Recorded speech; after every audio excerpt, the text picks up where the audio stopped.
नमस्कार. आपण पाहता जनसेवा न्यूज. मी मुख्य संपादक गणेश यमजलवाड. आज दिनांक 26/1/2026 रोजी रेठा ते परोटी मार्गे होणारा डांबरीकरण रस्त्याचे काम सुरू आहे. हे काम करते वेळेस जे की मुरूम टाकून त्यांची दबाई करणे, पाणी टाकून दबाई करणे व गिट्टी केवळ टाकून हा रस्ता करण्याचा प्रयत्न सुरू आहे. सरकारी नियमावलीनुसार काम न केल्यामुळे येथे करोडो रुपयाचा भ्रष्टाचार करताना दिसून येत आहे. जेणेकरून सरकारी नियमावलीमध्ये मुरूम टाकणे, पाणी टाकून दबाई करणे, त्यांची उंची असते, लांबी असते, अशा प्रकारे हे काम करण्याची जबाबदारी ठेकेदार वर्गाची असते. परंतु या रस्त्यामध्ये तशा प्रकारे बनवलेला दिसून येत नाही. त्यानंतर गिटी हे सोलिंग करणं किंवा गिटी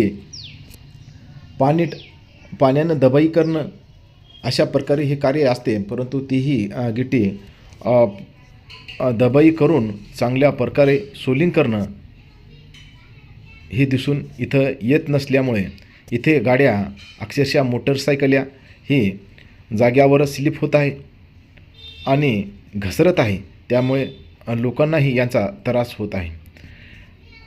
असा रस्ता जे की 10 वर्षे 20 वर्षे कालखंडामध्ये अचानक हा रस्ता मंजूर झाला. परंतु ठेकेदार हा यामध्ये जास्त प्रमाणात कसा भ्रष्टाचार करा येईल आणि आपलं घर भ्रष्टाचार करून कसं भरता येईल हाच उद्देश साक्ष करत आहे. हाच उद्देश संकल्पना मनाशी राबवत असल्यामुळे खरोखरच नांदेड इथं असलेली दक्षता व गुण नियंत्रण कार्यालय विभाग नांदेड यांनी या कामाची सखोल चौकशी करून ठेकेदाराचं लायसन ही काळ्या यादीमध्ये टाकून यांना याचे परवाने रद्द करावे. जेणेकरून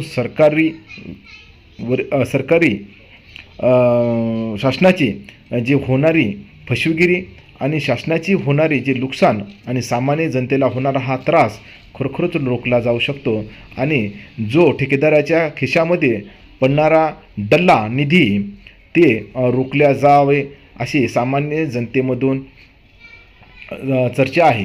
खरोखरच हा फुटेजच्या माध्यमातून, गुगल मॅपच्या माध्यमातून इथं आम्ही छायाचित्र घेतलेलं ते खरोखरच दिसून येत आहे. त्यामुळे PWD आणि गुण नियंत्रण विभाग यांनी ताबडतोब लक्ष देऊन या ठेकेदारावर कारवाई करण्यात यावी. आपण पाहत राहा जनसेवा न्यूज. लाईक करा, सबस्क्राईब